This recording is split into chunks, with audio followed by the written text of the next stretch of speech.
আসসালামু আলাইকুম। আমার দূরের সকল ঢাকা কলেজের ইতিহাস একাদশ শ্রেণীর শিক্ষার্থীদের, মানবিক বিষয়ের একাদশ শ্রেণীর শিক্ষার্থীদের স্বাগত জানাচ্ছি। ইতিহাস বিভাগের পক্ষ থেকে আমি আব্দুল্লাহ শরীফ, প্রভাষক, ইতিহাস বিভাগ, ঢাকা কলেজ। আমাদের আজকের অনলাইন ক্লাস কার্যক্রমের মাধ্যমে আমরা আরও একটি নতুন বিষয় নিয়ে আলোচনা হব বা আমরা পরিচিত হব।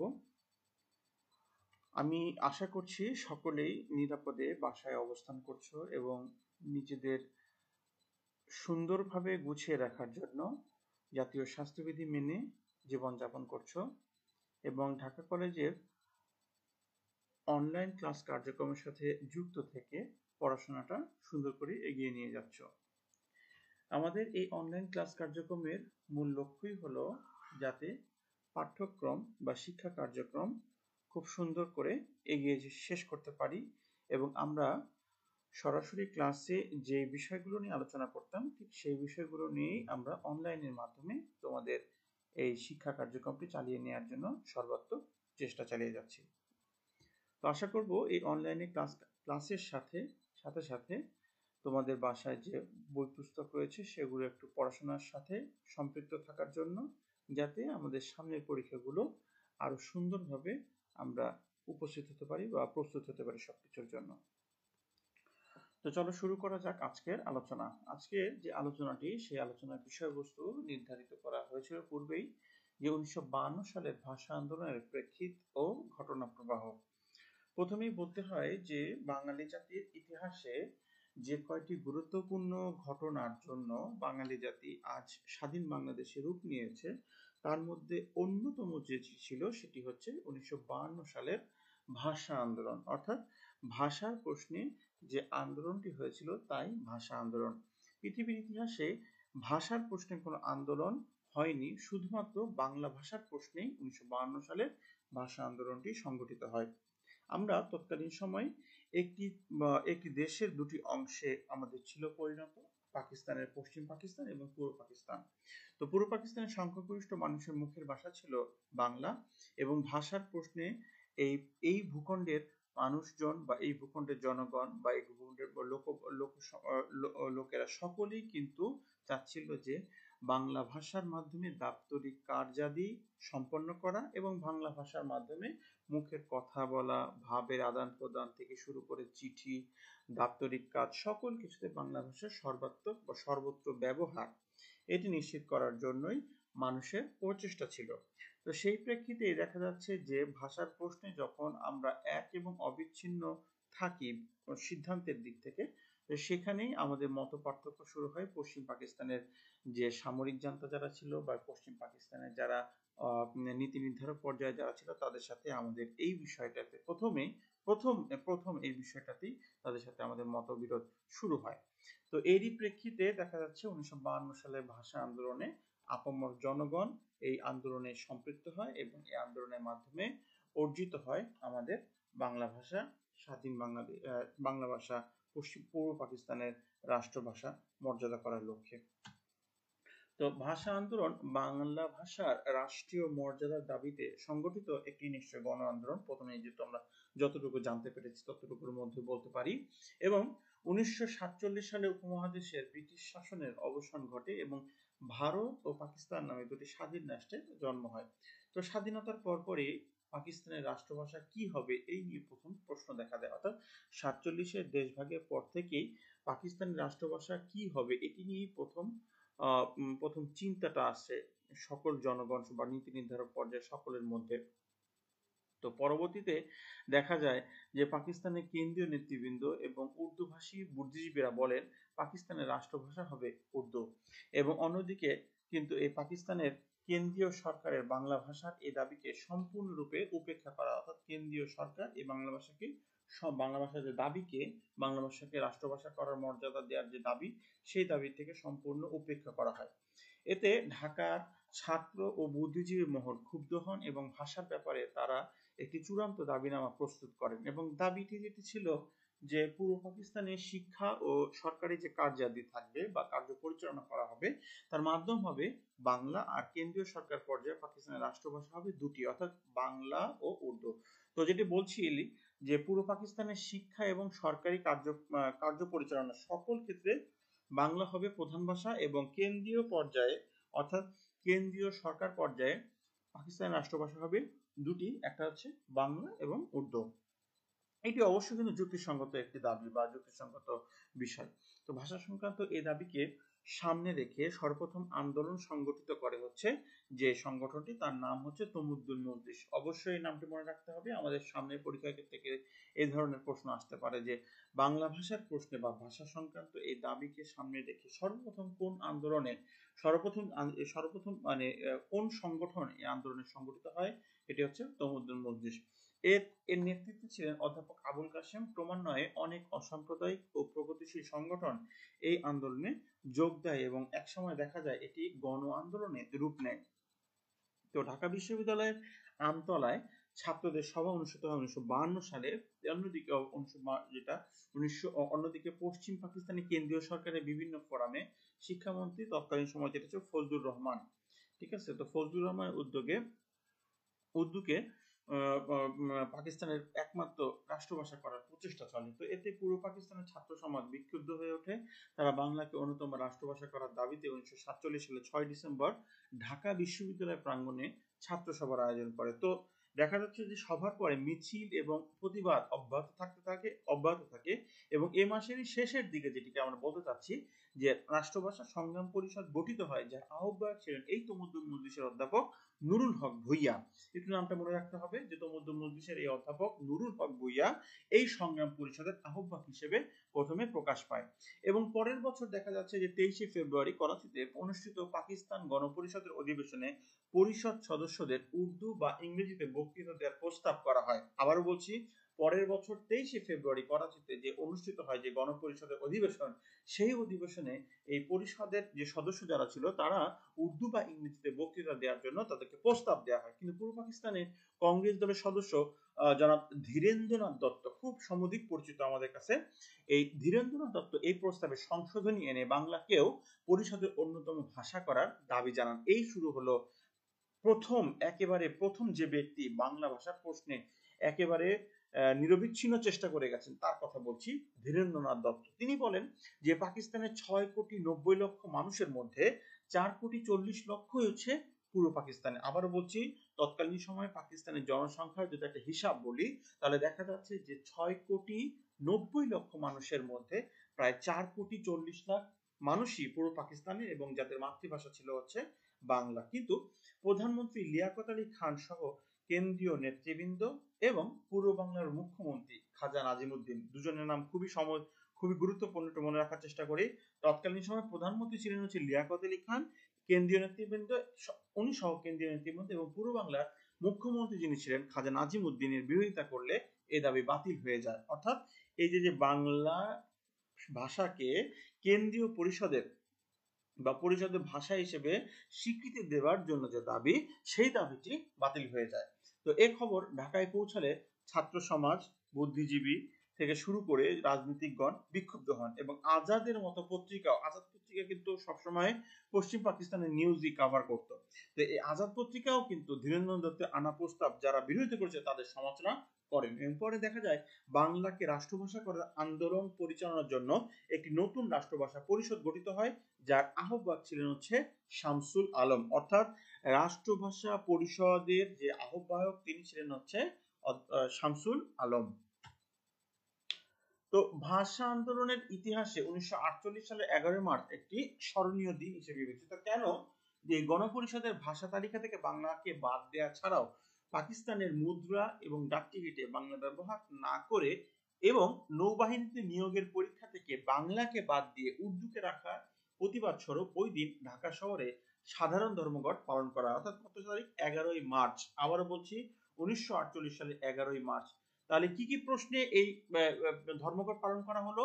ব্যাপারটা ছিল এরকম যে পাকিস্তানের যে মুদ্রা এবং ডাক টিকিটে যে বাংলার ব্যবহার না করা এবং নৌবাহিনীতে নিয়োগের সময় যে বাংলা ব্যবহার করার কথা ছিল, এই বাংলাকে বাদ দিয়ে উর্দু রাখার পরীক্ষা থেকে বাংলাকে বাদ দিয়ে উর্দু রাখার প্রতিবাদেই কিন্তু এই ধর্মঘটটা পালিত হয়। এবং ধর্মঘটের দাবি ছিল বাংলাকে পাকিস্তানের অন্যতম রাষ্ট্রভাষা করা, এবং যেটা বলছিলাম যে এবং পূর্ব পাকিস্তানের সরকারি ভাষা হিসেবে ঘোষণা করা। তো ধর্মঘটের পক্ষে রাষ্ট্রভাষা বাংলা চায় এই স্লোগান সহ মিছিল করার সময় শওকত আলী, কাজী গোলাম মাহমুদ, শামসুল হক, অলি আহাদ, শেখ মুজিবুর রহমান, আব্দুল ওয়াহেদ প্রমুখ কিন্তু গ্রেপ্তার হন। তো দেখা যাচ্ছে যে ভাষার প্রশ্নে ধর্মঘটের সময় রাষ্ট্রভাষা বাংলা চাই এই স্লোগানে মিছিল বের করবার সময় বা মিছিল হবার সময় শওকত আলী, কাজী গোলাম মাহবুব, তারপর হচ্ছে শামসুল হক, অলি আহাদ, শেখ মুজিবুর রহমান, আব্দুল ওয়াহেদ প্রমুখ এরা কিন্তু গ্রেপ্তার হন। আব্দুল মতিন, আব্দুল মালিক উকিল প্রমুখ ছাত্র নেতাও কিন্তু উক্ত মিছিলে অংশগ্রহণ করেন বা অংশ নেন, এবং বিশ্ববিদ্যালয়ের প্রাঙ্গণে বিরাট একটি সভা কিন্তু অনুষ্ঠিত হয়। একজন পুলিশের নিকট থেকে রাইফেল ছিনিয়ে নেওয়ার চেষ্টা করলে পুলিশের আঘাতে মোহাম্মদ তোয়াহা মারাত্মক আহত হন এবং তাকে হাসপাতালে ভর্তি করা হয়। এবং পরে 12 থেকে 15 মার্চ, আবারও বলছি, পরে 12 থেকে 15 মার্চ ধর্মঘট পালিত হয়। আন্দোলনের মুখে সরকারের মনোভাব কিছুটা নমনীয় হয়। এই আন্দোলন যখন শুরু হলো, সরকারের যখন মানে মারমুখী অবস্থায় চলে গেল, তো সরকারের মনোভাব কিন্তু কিছুটা নমনীয় হয়েছিল এবং মুখ্যমন্ত্রী খাজা নাজিমুদ্দিন ছাত্রদের সঙ্গে একটি চুক্তি স্বাক্ষর করেন। তবে চুক্তিতে তিনি অনেকগুলি শর্তের সঙ্গে একমত হলেও বাংলাকে রাষ্ট্রভাষা করার দাবিতে তাকে কোনো কিছুই মানানো যায়নি। অর্থাৎ বাংলাকে রাষ্ট্রভাষা করার প্রশ্নে, এই প্রশ্নটাতেই তিনি কিন্তু মেনে নেননি। বাদ বাকি যত রকমের শর্ত ছিল সব শর্তই কিন্তু তিনি একমত হয়েছিলেন। তো 1948 সালের 19 মার্চ পাকিস্তানের গভর্নর জেনারেল মোহাম্মদ আলী জিন্না পুরো পাকিস্তান সফর করেন। অর্থাৎ 19 মার্চ তারিখে এই মোহাম্মদ আলী জিন্না সফর করেন এবং তিনি ঢাকার দুটি সভায় বক্তৃতা দেন।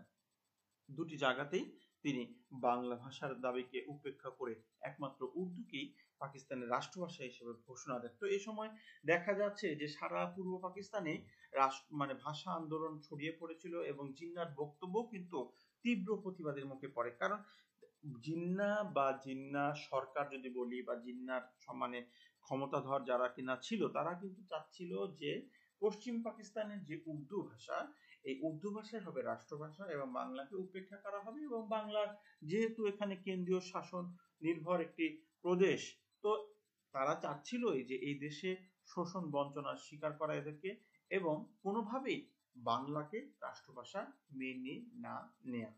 তো দেখা যাচ্ছে যে পূর্ব পাকিস্তানে ভাষা আন্দোলন ছড়িয়ে পড়ে এবং জিন্নার যে যত দুটি জায়গায় যে তিনি বক্তৃতা দিয়েছেন, ওই বক্তব্যেরও কিন্তু তীব্র প্রতিবাদে মুখে পড়ে। তো 1950 সালে মার্চ মাসের 11 তারিখে ঢাকা বিশ্ববিদ্যালয়ের রাষ্ট্রভাষা সংগ্রাম পরিষদ হয় এবং আবারও বলছি ঢাকা বিশ্ববিদ্যালয়ের রাষ্ট্রভাষা সংগ্রাম পরিষদ হয় এবং এর আহ্বায়ক ছিলেন আব্দুল মতিন।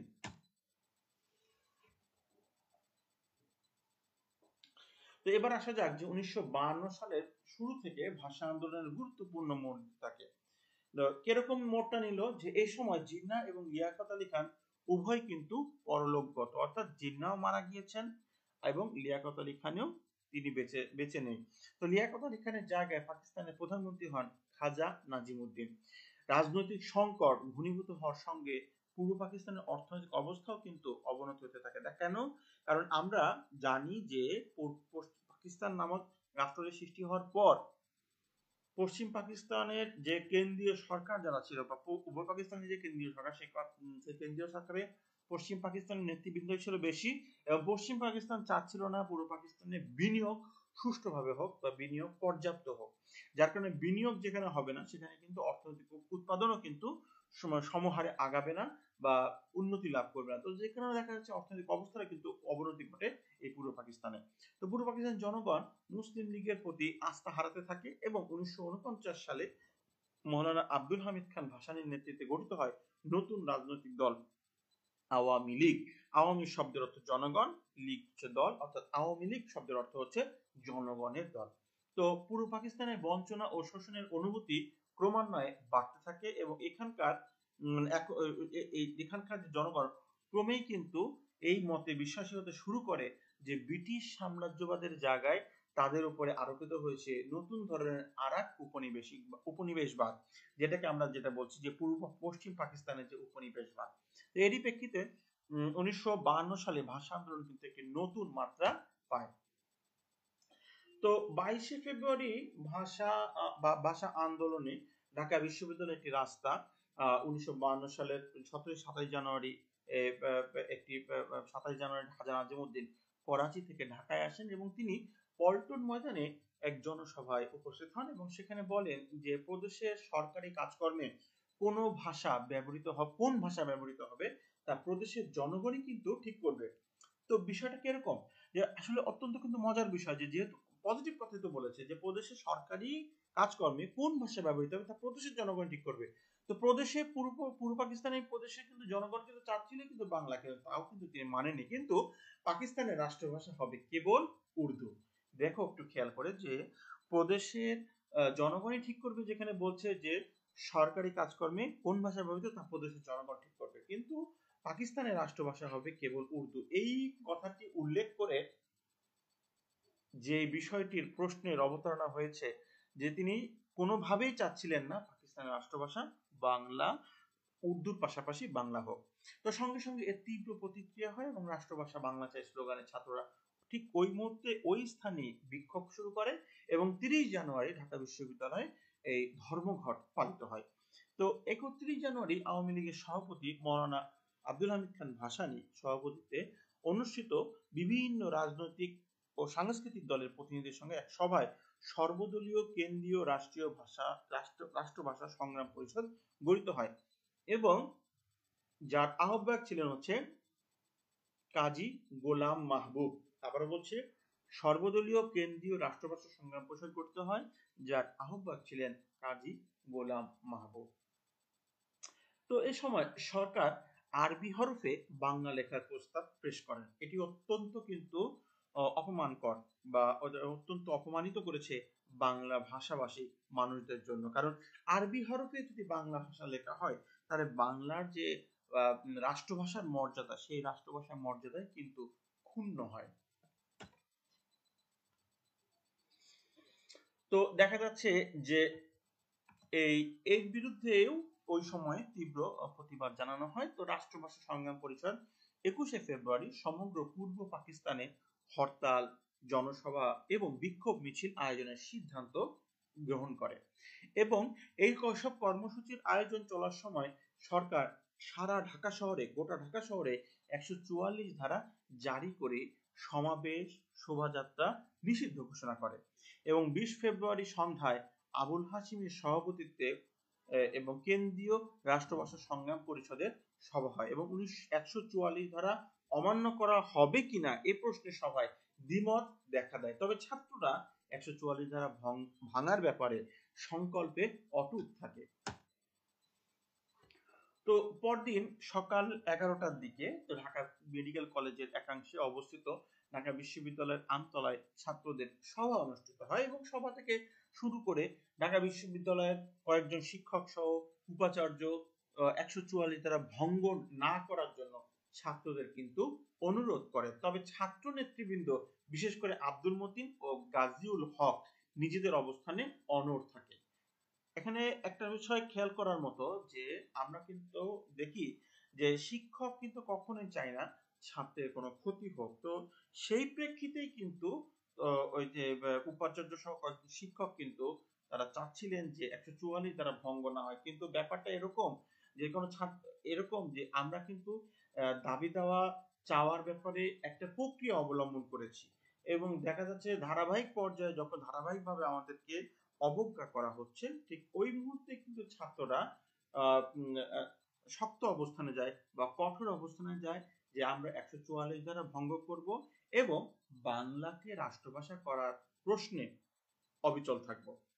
তো ঢাকা শহরে এই স্কুল কলেজের হাজার হাজার ছাত্র বিশ্ববিদ্যালয়ে সমবেত হয়, অর্থাৎ বিশ্ববিদ্যালয়ের ছাত্রই শুধু নয়, এখানে কিন্তু বলতে হবে যে 1952 সালের এই ভাষা আন্দোলনের এই প্রশ্নটি, এই মাতৃভাষা বাংলা করবার যে প্রশ্ন, এই প্রশ্নের ব্যাপারে সমগ্র শিক্ষিত জাতি এবং দেখা যাচ্ছে যে স্কুল কলেজের যারা পড়ুয়া যে সমস্ত শিক্ষার্থী তারাও কিন্তু এক এবং অভিন্ন ছিল প্রশ্নে, এবং তারা চাচ্ছিল যে বাংলাকে রাষ্ট্রভাষা করা হোক। সেই প্রশ্নেই কিন্তু তারা কিন্তু এই ঢাকা বিশ্ববিদ্যালয়ে বা এই ছাত্রদের সাথে একসাথে সমবেত হয়, এবং ছাত্ররা 5-7 জন করে ছোট ছোট দলে এই রাষ্ট্রভাষা বাংলা চাই স্লোগান দিয়ে রাস্তায় বেরিয়ে আসলে পুলিশ তাদের উপর লাঠিচার্জ করে, এবং ছাত্রীরাও এই আক্রমণ থেকে কিন্তু রেহাই পায়নি। ছাত্রীরাও কিন্তু এই আক্রমণ থেকে রেহাই পায়নি, যার কারণে দেখা যাচ্ছে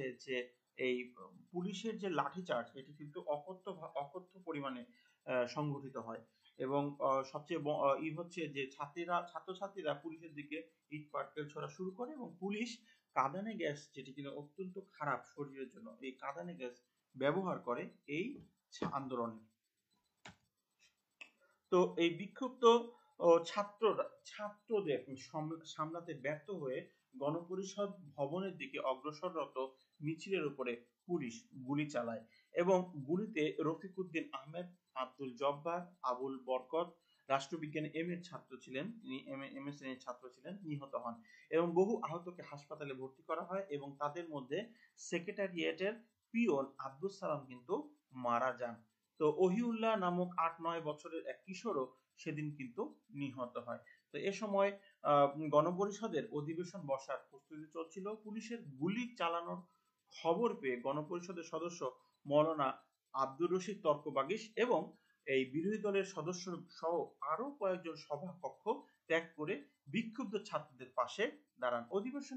অধিবেশনের পূর্ব পাকিস্তানের মুখ্যমন্ত্রী নুরুল আমিন এবং বাংলা ভাষার দাবির বিরোধিতা অব্যাহত রেখেও কিন্তু তিনি বক্তব্য দেন। তো পরদিন দেখা যাচ্ছে যে 22 ফেব্রুয়ারি ছিল গণবিক্ষোভ এবং পুলিশ নির্যাতনের দিন, যেটা আমি বলতে যাচ্ছি যে পুলিশ নির্যাতন দিয়েছে। জনতা নিহতদের গায়ে বানা জানাজার নামাজ পড়ে এবং শোক মিছিল বের করে, এবং মিছিলের উপরে পুলিশ ও মিলিটারি পুনরায় কিন্তু লাঠি, গুলি এবং বেয়নেট চার্জ করে। তো ফলে শফিউর রহমান সহ আরো কয়েকজন শহীদ হন এবং অনেকে আহত অবস্থায় গ্রেফতার হন। ছাত্ররা যে স্থানে গুলির আঘাতে নিহত হয় সেখানে 23 ফেব্রুয়ারি একটি স্মৃতিস্তম্ভ নির্মাণ করা হয়, এবং 63 সালে এই অস্থায়ী নির্মাণের জায়গায়, আবার বলছি, এই অস্থায়ী নির্মাণের জায়গায় একটি কংক্রিটের স্থাপনা নির্মিত হয়। তো দেখা যাচ্ছে যে এই গণপরিষদের বাংলাকে মানে পাকিস্তানের অন্যতম রাষ্ট্রভাষা স্বীকৃতি দিয়ে একটি বিল পাস করে।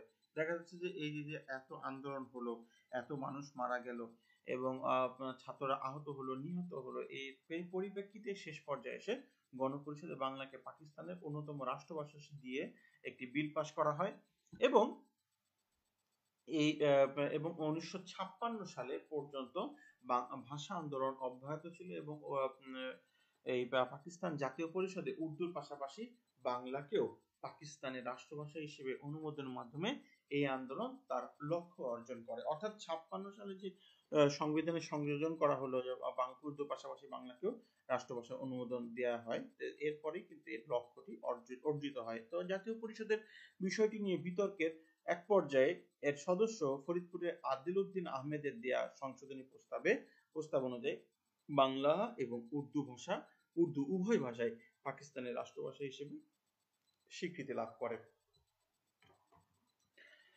তো এই বিষয়ে যদি একটু বলে রাখা দরকার যে পাকিস্তানের রাষ্ট্রভাষার স্বীকৃতি দানের প্রশ্নে আমরা কিন্তু অনেক চড়াই উতরাই পার হয়ে কিন্তু বাংলাকে রাষ্ট্রভাষা স্বীকৃতি দেবার যে লক্ষ্য, সেই লক্ষ্যটি কিন্তু আমরা অর্জিত হয় আমাদের, এবং সংবিধানে সংযোজিত হয়। পাকিস্তানের রাষ্ট্রভাষা উর্দুর পাশাপাশি বাংলাও কিন্তু রাষ্ট্রভাষা হিসেবে সমধিক পরিচিত হবে বা পরিচিতি পাবে। তো 1952 সালের পর থেকে 21 ফেব্রুয়ারি মাতৃভাষার জন্য বাঙালিদের সেই আত্মত্যাগকে স্মরণ করে দিনটি উদযাপন করা হয়, এবং 1999 বলে রাখা দরকার 1999 সালের 17 নভেম্বর, আবারও বলছি খুবই গুরুত্বপূর্ণ সাল এবং তারিখ, 1999 সালের এই 17 নভেম্বর ইউনেস্কো 21 ফেব্রুয়ারিকে আন্তর্জাতিক মাতৃভাষা দিবস হিসেবে ঘোষণা করে, এবং এই সিদ্ধান্ত মোতাবেক বা এই সিদ্ধান্তের মাধ্যমে আন্তর্জাতিক সম্প্রদায় বাংলাদেশের ভাষা আন্দোলনকে একটি মর্যাদার আসনে অধিষ্ঠিত করে। তো এই ছিল মূলত আজকের আমাদের আলোচনার বিষয়, যে 1952 সালের ভাষা আন্দোলনের প্রেক্ষিত এবং এর ঘটনাপ্রবাহ। এটি হচ্ছে আমাদের আজকে শিখন ফল। আমরা জানতে পারলাম ভাষা আন্দোলনের প্রাক প্রস্তুতি কি ছিল, ভাষা আন্দোলনের মানে ভাষা আন্দোলনটা যে বাংলাকে কেন্দ্র করে বা রাষ্ট্রভাষা বাংলা রাষ্ট্রভাষা করার প্রশ্নে সাধারণ জনগণ থেকে শুরু করে শিক্ষিত এবং অর্ধশিক্ষিত সকল আপামর জনগণের কাছে যে বাংলা ভাষাটা যে খুবই গুরুত্বপূর্ণ ছিল, তাদের মনের ভাব প্রকাশের মাধ্যম, বা যদি বলি যে দাপ্তরিক ভাষার ব্যবহার, সরকারি কাজকর্মের ব্যবহার ইত্যাদিতে যে বাংলা ভাষার প্রশ্ন যে অবিচ্ছিন্ন মানে একেবারে প্রয়োজনীয় ছিল, এই বিষয়টি কিন্তু তারা অনুধাবন করতে পারে। এবং অনুধাবন করার পরে যেটা হয় সেটা হচ্ছে যে এই যে 144 ধারা ভঙ্গ করা হয় 21 ফেব্রুয়ারি তারিখে, এটাতেও কিন্তু তারা অংশগ্রহণ করে এবং ঢাকা বিশ্ববিদ্যালয়ে